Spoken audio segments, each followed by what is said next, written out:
सद्बुद्धि, सन्मार्ग और कार्य का संकल्प देना, अडिग रहे विश्वास तुम पर, ऐसा अंतः कर देना, मेरे हृदय में आने में तुम्हें कोई संकोच न हो। हे गुरुदेव, मुझे नज़रों से दूर कभी न होने देना। हे गुरुदेव, मुझे नज़रों से दूर कभी न होने देना। नमस्कार, गायत्री चिंतन धारा के इस नए एपिसोड में आप सभी का स्वागत है। मित्रों, आज एक अलग तरह का विषय अपन लेने जा रहे हैं। है तो अपने ही काम का, परिवार की बात है, समाज की बात है, संगठन की बात है ना। और संगठन में ही शक्ति होती है ना। हम लोग मिलजुल कर रहें, एक दूसरे की सहायता करें, यही हमारा मोटो होता है, उद्देश्य होता है। आप सभी अलग अलग संगठनों से जुड़े हैं या आपकी किसी भी संगठन में कोई सक्रिय भूमिका है या नहीं भी है। ये भी हो सकता है कि नहीं होंगे किसी संगठन में। गायत्री परिवार से जुड़े अनेक लोग बहुत दिनों से मांग कर रहे थे कि संगठन का जो महत्व है उसको देखते हुए कुछ इस पर सामग्री दी जानी चाहिए। तो ये एकदम अलग तरह का विषय है, व्यक्ति निर्माण। हालांकि ये व्यक्ति निर्माण का भी विषय है, क्योंकि सबका एक साथ रहना भी एक बेसिक कैरेक्टर होता है, चरित्र भी इसमें भी आता है। सीधी सी बात कहें तो जब सबका भला सोचा जाता है, किया जाता है, तो संगठन का स्वरूप खुद ब खुद दिखने लगता है नहीं। आपको विश्वास नहीं होगा, परंतु संगठन बनना एक नैसर्गिक प्रक्रिया है। ग्रुप, समूह, परिवार, कबीले इसी आधार पर तो बनते हैं, है नहीं। यहाँ अपनत्व की डोर बांधने का काम करती है नहीं। मेरे जैसे कोई हैं, ये मेरे अपने हैं, है ना। यही बांधने का काम करते हैं। एक लक्ष्य पर चलते हैं तो आत्मीयता हो जाती है ना। और विश्वास का जो है ये यहाँ बड़ा महत्व होता है। विश्वास ही आधार का काम करता है। संगठन कोई ज़बरदस्ती नहीं बन सकता। आप संगठन बनाना चाहें, आपने उसका सिद्धांत बना दिए, संविधान बना दिया, भाषणबाजी कर दी, संगठन बन गया, ऐसा नहीं होता। कानून बना के आप संगठन को नहीं बना सकते। संगठन एक तंत्र है, संगठन एक जीवंत शरीर की तरह होता है नहीं। जीवंत शरीर है भाई संगठन। व्यक्ति, परिवार, समाज, गांव, देश, धरती, ये पूरा सौर मंडल सब संगठन के ही तो उदाहरण हैं। सभी संगठित रूप से चलता है। सारा ब्रह्मांड अलग अलग दिखता है पर है एक ही, है नहीं। खुद हमारा शरीर एक संगठन का अच्छा उदाहरण है। पर जनरली संगठन बोलने पर या तो हम किसी एनजीओ की कल्पना कर लेते हैं या फिर किसी सामाजिक सांस्कृतिक संगठन की भूमिका हमारे सामने आती है ना। आप किसी भी संगठन से जुड़कर काम करें या न भी करें, पर संगठन की मूल भावना समझ में आ जाए तो जीवन सरल हो जाता है। मिलजुल के रहेंगे, संगठन मिलजुल के रहेंगे, एक साथ प्रयास करेंगे तो जीवन में सरलता आती है ना। तो आज का वीडियो ये अलग तरह का ज़रूर है, पर बड़ा महत्वपूर्ण भी है ना। तो अंत तक बने रहें। मित्रों, जब संगठन की बात होती है तो बड़े पदाधिकारी जितने भी हैं वो ये कहते हैं कि हमारा संगठन बहुत अच्छा है जी, है नहीं। बीच के कार्यकर्ता फिर शिकवा शिकायत करते हैं, कैशियर ऐसा करता है, सचिव किसी की नहीं सुनता है ना। फलाना तो एकदम भ्रष्टाचारी है जी, अमुक को देखता हूँ तो मेरे को जलन हो जाती है, उसकी सूरत देखना मैं नहीं चाहता। ये बीच के जो कार्यकर्ता हैं ये इस तरह की बातें करते हैं। अब आजकल अवैतनिक संगठनों का तो चलना बहुत बुरा हाल है। नहीं चल अवैतनिक चलाने वालों को संगठन चलाने में बहुत दिक्कत जाती है, क्योंकि चरित्र है ना। संगठन के सदस्यों का एक चरित्र होता है और वो चरित्र निर्माण नहीं हो पा रहा है। वो चरित्र निर्माण नहीं हो पा रहा है, वो साधना का विषय है। तो पैसा दे के लोग काम कराते हैं, वहाँ भी काम चोरी होती है, लेकिन बिना पैसे के अगर काम कराना है तो फिर वो एक साधना का विषय है नहीं, एक तपस्या का विषय है। लोग बहुत सी मांगे रखते हैं, ये होना चाहिए संगठन में, ऐसा होना चाहिए, है ना। कम से कम इतना तो किया करो भाई। पर सुधार करेगा कौन? संगठन को कौन सुधारेगा?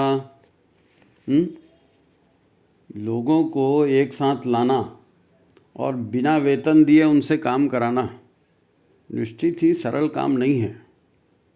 अच्छा, पदाधिकारी भी जानते हैं कि संगठन में क्या चल रहा है, पर वो स्वीकार नहीं करते और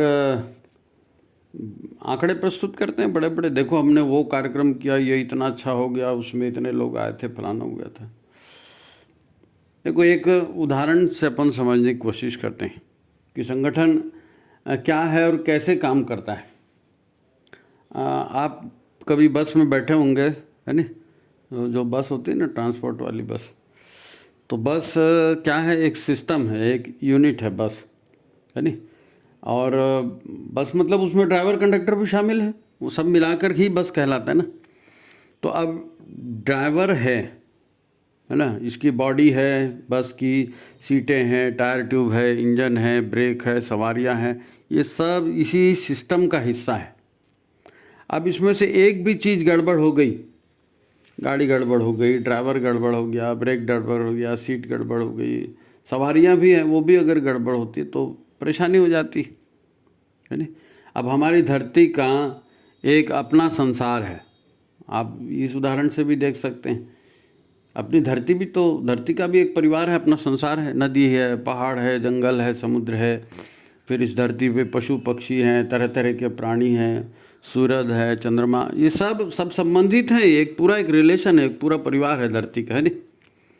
तो धरती इतने सारे, धरती पर जो है इतने सारे सिस्टम काम कर रहे हैं, है ना। हम देख रहे हैं कितने क्या क्या चल रहा है इस धरती पर। अभी तक सब सारे सिस्टम सही काम कर रहे थे और इंसान का जीवन भी सही चल रहा था, अब नहीं चल रहा है। अब सिस्टम सही नहीं चल रहा है, लोग मनमानी कर रहे हैं, तो परेशानियां बढ़ गई हैं। क्यों? क्योंकि जो सिस्टम एक दूसरे को सपोर्ट करते थे उसमें रुकावट आ गई। पहले मिलजुल के सारे सिस्टम काम करते थे, अभी अभी उसमें रुकावट आ गई। गुरुदेव इसको ऐसे बताते हैं कि यह संसार है ना, ये संसार क्या है, यज्ञ रूप में चलता है। सूरज, चंद्रमा, समुद्र, बादल, पर्वत, जंगल, जीव जंतु, एक सब मिलाकर एक संगठित तंत्र बनाते हैं, इकोसिस्टम बनाते हैं, इकोसिस्टम कहते हैं इसको आजकल, है नहीं। सब मिला के एक संगठित तंत्र बनाते हैं जीवन का। तो सबका जीवन चलता है, समय से पानी गिरता है, वृक्ष वनस्पतियाँ उगती है, पेड़ पशु सब, ये सब एक दूसरे की सहायता करते हैं। जो पशु प्रकृति को खाते हैं, वनस्पतियों को खाते हैं, तो उनकी विष्ठा है, उनका मूत्र है, वही खाद बनकर आता है नहीं।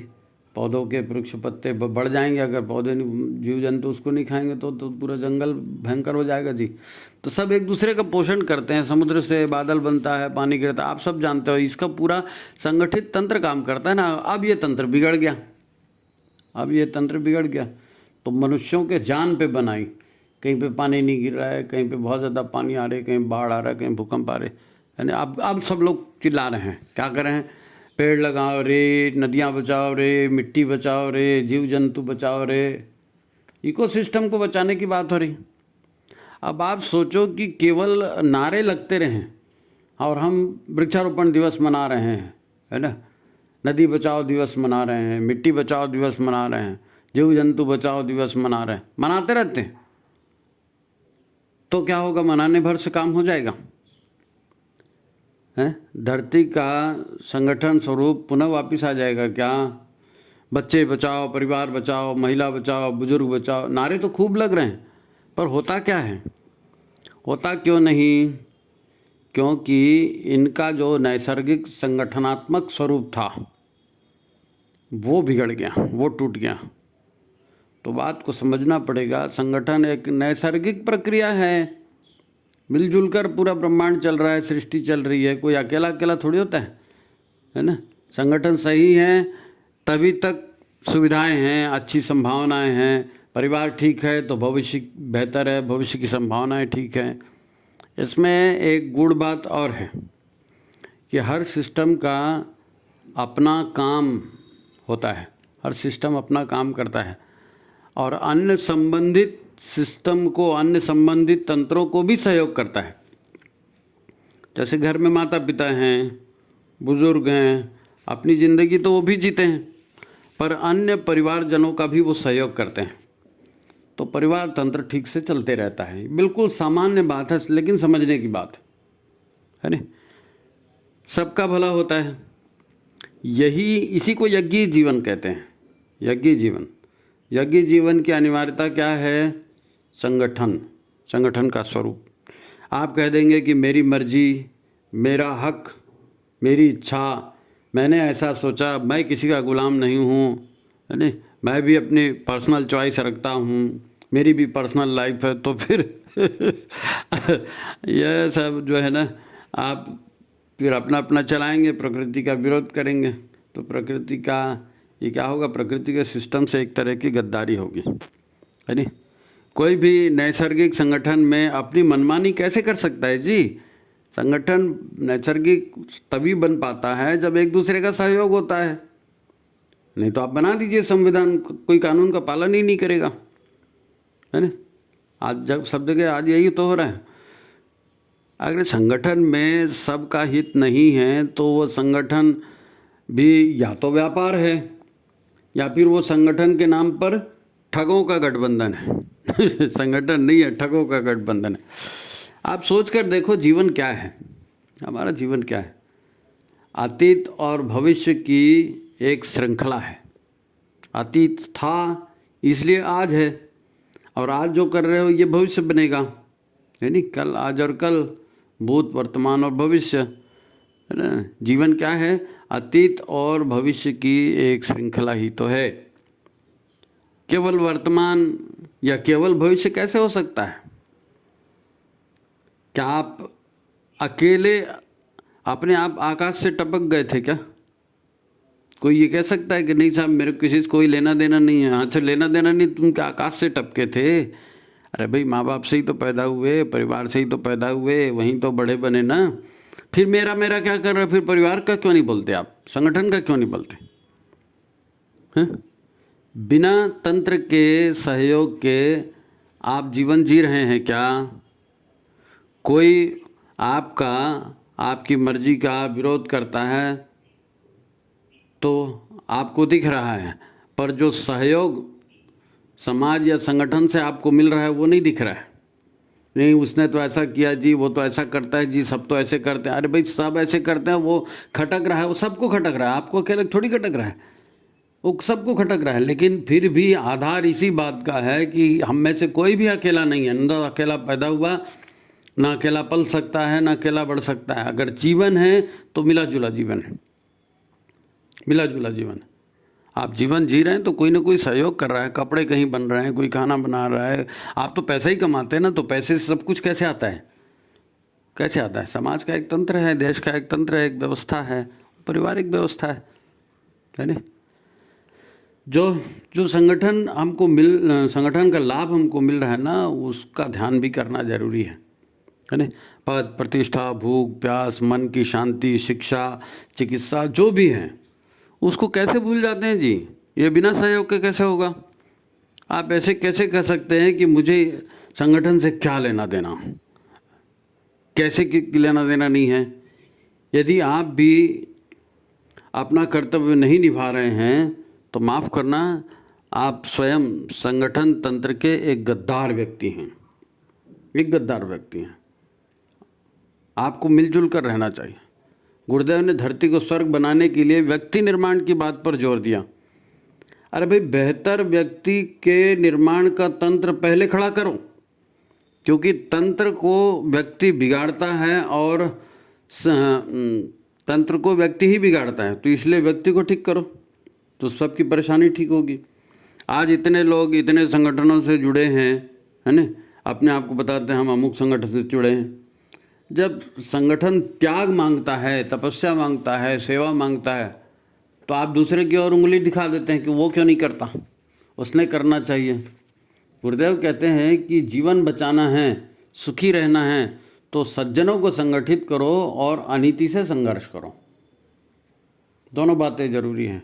अनीति से संघर्ष नहीं करोगे तो अनीति आपको खा जाएगी अकेले अकेले, तो आपको एक साथ तो आना पड़ेगा। बिल्कुल नैसर्गिक बात है। आज इसी को लोग भूल गए हैं। आज जो व्यक्तिवाद चला है ना, विज्ञापन, प्रचारवाद, और ये मैं, मेरा, मेरी ज़िंदगी, मेरा, ये इसी से सारी व्यवस्थाएं टूट गई। आप दोनों एक साथ काम नहीं कर सकते, नहीं, बस शिकायत करते रहते हैं, सभी शिकायत करते हैं। तो ये लोग संगठन के नहीं हो सकते हैं। सज्जन अच्छे काम करेंगे और दुर्जन रुकावट पैदा करेंगे तो सिस्टम चल ही नहीं सकता ना, है ना। बनाने में भले दिन भर लग जाए, लेकिन बिगाड़ने में तो एक पल में उल्टा सीधा बोल के आदमी संगठन को वैसी तैसी कर सकता है, बिगाड़ देता है पूरा। एक बात अच्छे से याद रखो, अकेले अकेलों का संसार नहीं होता। मेरी स्वतंत्रता, मेरी मर्जी से कैसे काम चलेगा, है ना। लोग बिल्कुल संन्यास ही ले लें तो क्या अकेले रह पाते हैं क्या? नहीं रह पाते। इसीलिए तो सन्यासी भी जो है उसके भी कर्तव्य बनाए गए हैं। वो अपने कर्तव्यों से सन्यासी भी नहीं भाग सकता। तो आप कैसे कहते हैं कि मुझको किसी से क्या लेना देना है, मैं तो शरीफ आदमी हूँ जी, मैं किसी से कोई लेना देना नहीं रखता जी। बकवास है ये सब, टोटल बकवास। मातृ ऋण, पितृ ऋण, आचार्य ऋण, देव ऋण, अरे हर तरह के कर्जे से दबे हो, हर तरह के कर्जे से दबे हो तो उसको छुड़ाओगे नहीं। संगठन का कर्जा है तुम पर, समाज का, परिवार का, प्रकृति के तंत्र का कर्जा है तुम पर, आप इससे बच नहीं सकते। जो गुरुदेव ने कल्पना की है वो देव परिवार की है। एक आपको थोड़ी सी 4 पंक्तियाँ सुनाता हूँ इस विषय पर, है ना। सब तो चाहते हैं कि संगठन अच्छा बने, बनना चाहिए, पर संगठन अच्छा बनेगा कैसे? परिवार अच्छा बनाना चाहिए, परिवार अच्छा बनेगा कैसे, है ना। तो खुद को करना पड़ता है ना, खुद को करना पड़ता है। अब गंदगी तो सब जगह दिख रही है, लेकिन गंदगी में उतर के उसको साफ नहीं करेंगे तो फिर आपका घर कैसे साफ होगा? आप कम से कम अपने घर को तो साफ करेंगे, है नहीं, जहाँ आप रहते हैं, जहाँ आप काम करते हैं। देखो 4 पंक्तियाँ बता रहा हूँ, देखें, ध्यान से सुनिए, मज़े आएगा। सोचना अच्छा है पर बिना किए क्या होता है? सोचना अच्छा है पर बिना किए क्या होता है? नया जन्म मेरे भाई बिना मरे कहाँ मिलता है? कोशिश या शुरुआत तो सभी करते हैं, योजना हो, संकल्प हो तो काम भी होता है, सहयोग भी मिला करता है, पर इतना याद रखना, सहयोग भी मिला करता है पर इतना याद रखना, अपने अपने लाभ से हर व्यक्ति जुड़ा होता है। यह लाभ ही कारण है जिससे जुड़ते हैं लोग, और आस हमेशा बनी रहे यह ध्यान रखना होता है। सोचना अच्छा है पर बिना किए क्या होता है? कोई आधार, कोई दीवार, कोई छत बने तो कहीं भी कभी भी घर बन सकता है। कोई आधार, कोई दीवार, कोई छत बने तो कहीं भी कभी भी घर बन सकता है। बंधन कर्तव्य का मान लें तो लोग कैसे भी हों, एक प्यारा सा परिवार वहाँ हो सकता है। बस प्यार और कर्तव्य से बंधा रहता है परिवार, बस प्यार और कर्तव्य से ही बंधा रहता है परिवार। और कोई देवता बना इसे बनाए रखता है, किसी को बनाना पड़ता है, कोई देवता बनाए इसे, कोई देवता बना कर इसे बनाए रखता है। सोचना अच्छा है पर बिना किए क्या होता है? आपने देखा होगा परिवार, माँ थी तब तक परिवार था जी, माँ चली गई उसके बाद परिवार टूट गया, बोलते हैं ना। तो माँ का त्याग है, माँ का कर्म है, वो बांध के रखता है सबको। तो किसी न किसी को भूमिका निभानी पड़ेगी, कोई आधार बने, कोई दीवार बने, कोई छत बने तो कहीं भी कभी भी घर बनता है। बंधन कर्तव्य का मान ले तो लोग कैसे भी हों, एक प्यार भरा परिवार वहाँ होता है नहीं? यही बात कही गई। अकेले मनमर्जियों का परिवार कहाँ होता है? अकेले मनमर्जियों का परिवार कहाँ होता है? परिवार को बनने का एक आधार हुआ करता है। औरों की सोचता है, देने वाला बनता है कोई, औरों की सोचता है, देने वाला बनता है कोई, तो उसी के तप से घर स्वर्ग सा लगा करता है, तो उसी के तप से घर स्वर्ग सा लगा करता है। किसी भी घर में जब यह कोशिश करे कोई, किसी भी घर में जब यह कोशिश करे कोई, तो उस घर को स्वर्ग होने से कोई रोक नहीं सकता है, उस घर को स्वर्ग होने से कोई रोक नहीं सकता है। पर होता क्या है? सोचना अच्छा है पर बिना किए क्या होता है? है ना। नया जन्म मेरे भाई बिना मरे कहाँ मिलता है। और जो बात परिवार की कही गई ना, यही बात संगठन की भी होती है। आज अनेक परिवार है, अनेक संगठन है जो अपने आप को परिवार ही कहते हैं। गायत्री परिवार है ना, वो संघ परिवार है, और आशाराम जी का उनका परिवार है, श्री श्री रविशंकर उनका परिवार है, सब अपने संगठन को परिवार ही कहते हैं। तो संगठन का आधार क्या है? मेल जोल, एक साथ सोचना, एक साथ काम करना, एक साथ विचार करना। अब ये नहीं होगा तो कैसे बनेगा, है नहीं। सब एक दूसरे की सहायता से ही तो जी सकते हैं। देखो वेदों में एक बहुत सुंदर सूत्र है। वेद कहते हैं संगच्छध्वम संवदध्वम संवो मनासि जानताम। संगच्छध्वम संवदध्वम संवो मनासि जानताम देव भागा यथा पूर्वे सज्जानाम न उपासते। मतलब इस सूत्र का मतलब है हम सब एक साथ चलें, एक साथ बोलें, है ना, हमारे मन एक हो। और प्राचीन समय में देवताओं का ऐसा ही आचरण रहा है, इसीलिए देवता पूजनीय रहे हैं, है नी। संगच्छध्वम संवदध्वम संभो मनासि जानताम देवा भागे यथा पूर्वम संजना नाम न उपासते। तो हम सब एक साथ रहें, एक साथ एक दूसरे को मजबूत बनाएं, और एक दूसरे को मजबूत बनाते हुए सब सुख से रहें। तो वेद भी इसी तरह की बातें बोलता है। ये परिवार के लिए भी है और यही बात संगठन के लिए भी है ना।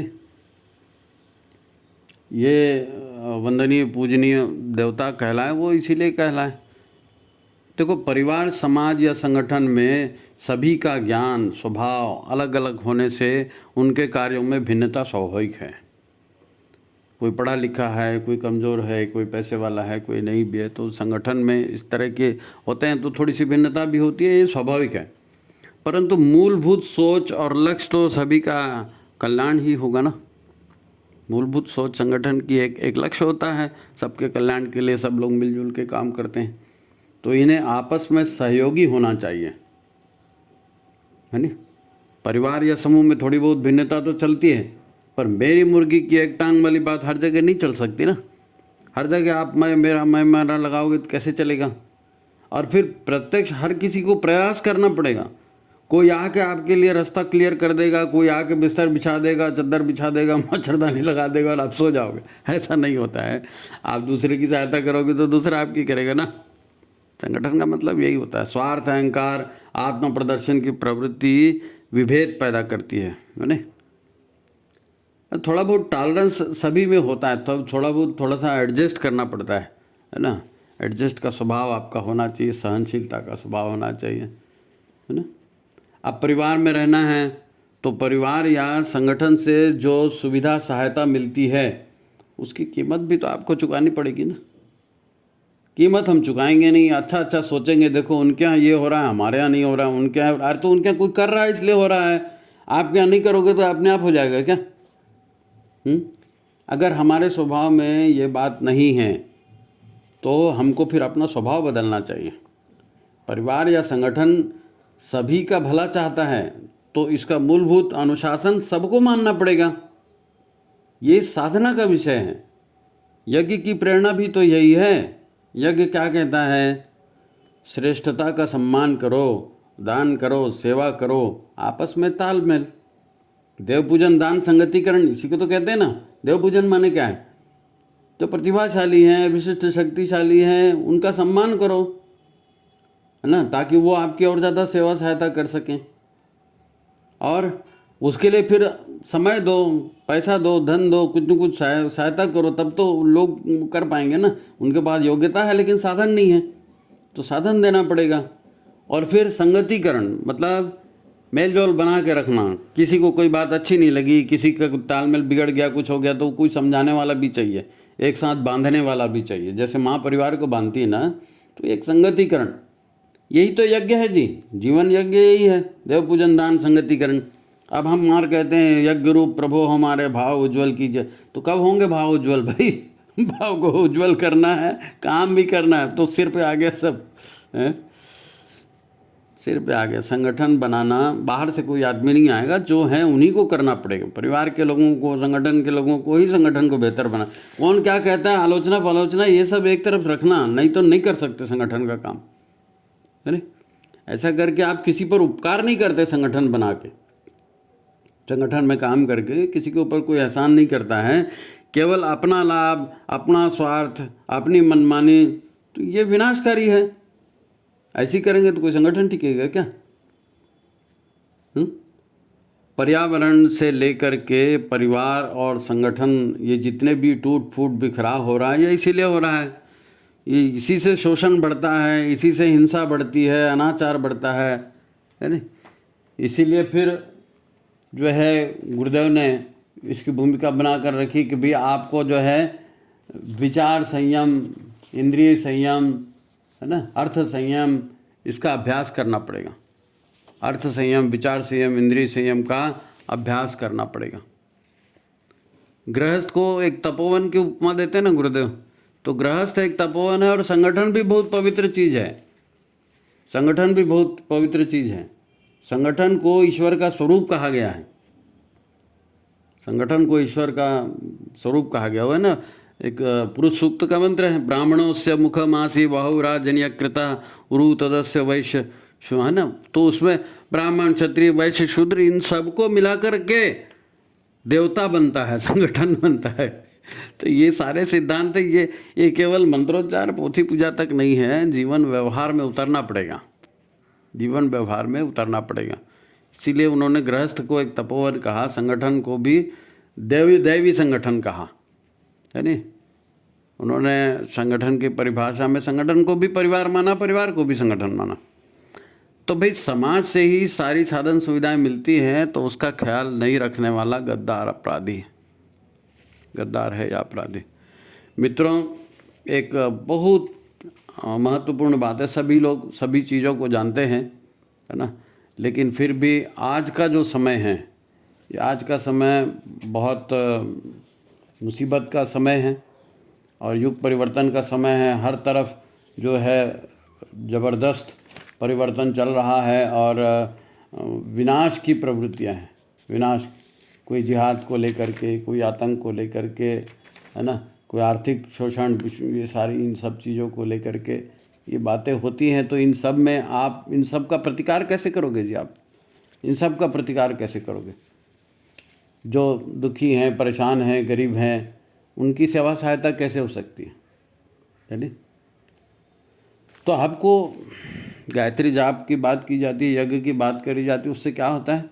भाव संवेदनाएं व्यक्ति की बनती हैं, व्यक्ति के भीतर में सहयोग का, श्रेष्ठता का वातावरण बनता है और तभी जीवन है। नहीं तो अब जो है युग निर्माण की प्रक्रिया में बहुत तेज़ी आ चुकी है और ये संघर्षात्मक युग है। अगर आप इस समय भी एक साथ नहीं हुए तो विनाश आपका निश्चित है, निश्चित विनाश। 4 पंक्तियाँ बोल करके इस बात को अपन समाप्त करेंगे, लेकिन सोचना जरूर है, सोचना ख़त्म नहीं करना, है नहीं। भाव संवेदना और सेवा में जब भी कमी आ जाएगी, भाव संवेदना और सेवा में जब भी कमी आ जाएगी, समाज क्या परिवार में भी तेरी कहीं सुनी न जाएगी। समाज क्या परिवार में भी तेरी कहीं सुनी न जाएगी। तू नहीं सुनेगा औरों की तो तेरी कौन सुनेगा जी। तू नहीं सुनेगा औरों की तो तेरी कौन सुनेगा जी। बेचैन रहेगा तू अकेला, सबके बीच में बैठा भी, तो सहन कर और कर सहायता उसकी जिसे ज़रूरत है। तो सहन कर और कर सहायता उसकी जिसे ज़रूरत है। कुढ़ते रह नहीं तो बैठा बैठा खुशियाँ कभी ना आएंगी। कुढ़ते रह, बहुत से लोग ऐसे कुढ़ते रहते हैं, इसने ऐसा कर दिया, उसने ऐसा कर दिया, और काम धाम करके घर में बैठ जाते हैं। तो उससे क्या होता है? उससे कुछ हो सकता है? अपने चरित्र चाल पर तेरी जब तक नज़र नहीं होगी, अपने से ही शुरुआत होती है सब चीज़ की। तो अपने चरित्र चाल पर तेरी जब तक नज़र नहीं होगी, तब तक तेरे आसपास कोई बात सही नहीं होगी। तुम खुद गलत करोगे, गलत सोचोगे और सोचोगे मेरे साथ अच्छा हो जाए, तो कैसे हो सकता है? इसीलिए कहा गया है, अपने चरित्र चाल पर तेरी जब तक नज़र नहीं होगी, तब तक तेरे आसपास कोई बात सही नहीं होगी। अरे आत्म समीक्षा ही नहीं होगी तो सुधार भी कैसे होगा जी। आत्म समीक्षा ही नहीं होगी तो सुधार भी कैसे होगा जी। और प्रगति और दुर्गति के बीच ही हर कोई आज फड़फड़ा रहा है जी। प्रगति और दुर्गति के बीच ही हर कोई आज फड़फड़ा रहा है जी। तो ठीक से सोच और बचा ले खुद को, ये तेरे लाभ की बात है। तो ठीक से सोच और बचा ले खुद को, ये तेरे लाभ की बात है। नहीं तो करते रहे मनमानी, तकदीर तो सामने आएगी ही। करते रहिए आप, मैंने ऐसा सोचा, मैंने ऐसा सोचा, और मैं तो ऐसा था, उसने ऐसा क्यों किया, तो करते रहना इसने उसने। जब आसुरी प्रवृत्तियां हावी हो जाती हैं, दुष्टों का दुष्चक्र चलते रहता है, तो कोई फिर वो माफ़ी वाफ़ी नहीं होती वहाँ। सब रोड रोलर की सबको कुचल के चले जाते हैं, है नहीं। औरों को सबक सिखाने की मंशा तो बढ़ती ही जाएगी। तुम सोचते हो कि नहीं मैं उसको तो सबक सिखा के रहूँगा, उसने सब बिगाड़ दिया, तो ये सब बातें निकाल दो, इसका कोई असर नहीं होने वाला है। औरों को सबक सिखाने की मंशा तो बढ़ती ही जाएगी, कुछ आशा पर अधिक निराशा ही तेरे हाथ में आएगी। जिसका खुद पर ही वश नहीं वो औरों पे शासन करेगा जी। जिसका खुद पर ही वश नहीं वो औरों पे शासन करेगा जी। तुमने आखिर सोचा ही कैसे, जो सोचा वो हो जाएगा जी। तुमने आखिर सोचा ही कैसे कि जो सोचा वो हो जाएगा जी। सब गधे हैं तुम ही चतुर हो, क्या यही तुम्हारा सच है जी। सब गधे हैं तुम ही चतुर हो, क्या यही तुम्हारा सच है जी। तो आजमा लो, तो आजमा लो आज से ही तुम पुरखों की ये कहावत जी। कौन सी कहावत पुरखों की, ये लाइन मैंने आखिरी तक बचा के रखी थी, है ना। यदि आप उसको उसको उसको उसको दोष देते रहेंगे और अपने दोष नहीं सुधारेंगे तो सब तो मरेंगे ही, तुम भी मरोगे। इसीलिए कहा गया कि सब कहते हैं बकरे की अम्मा कब तक खैर मनाएगी, जल्द ही देखना कत्ल होने की तेरी पारी भी आएगी। ये पुरखों ने कहा है ना, पुरखों ने कहा। इसीलिए तो क्या, सब गधे हैं तुम ही चतुर हो, क्या यही तुम्हारा सच है जी। तो आजमा लो आज से ही तुम, पुरखों की ये कहावत है जी। सब कहते हैं बकरे की अम्मा कब तक खैर मनाएगी, जल्द ही देखना कत्ल होने की तेरी पारी भी आएगी। निराशा में डूब जाओगे, कोई सहयोग करेगा नहीं, संगठन नहीं रहेगा तो तुम अपने आदर्शों का जीवन नहीं जी सकते। परिवार नहीं रहेगा तो कैसे कैसे संगठन अपने आदर्शों को पूरा कर पाओगे, अपनी इच्छाओं को पूरा कर पाओगे। परिवार इच्छाएं पूरी करता है, संगठन भी इच्छाएं पूरी करता है, देश इच्छाएं पूरी करता है, प्रकृति सारा सब कुछ देती है। तो सब देने वाले हैं, देने वालों से ही जीवन चलता है। और आप मत दीजिए, बैठ जाइए अकेले, मैं, मेरा घर, मेरी बीवी, मेरे बच्चे, मेरी प्रॉपर्टी, मेरी कार, मेरा बंगला, बैठे रहो फिर घर में, सड़ते रहो और मरो ऐसी, है ना। तो ये ऐसा नहीं होना है। संगठन को बनाइए, गुरुदेव माता जी से जुड़े हैं तो फिर जुड़कर दिखाइए, केवल फूल चलाने के लिए, उद्बत्ती चलाने के लिए नहीं। आप कितने जुड़े हो ये आपके संगठन बताता है, नहीं, आप कितने जुड़े हो ये आपका संगठन बताता है। तो संगठन को आप मजबूत करिए, नए ढंग से जीना शुरू करिए। गुरुदेव आपकी सहायता करेंगे, वंदनी माता जी आपकी सहायता करेंगे। तो ये संगठन की बात थी, आज उसी पर था।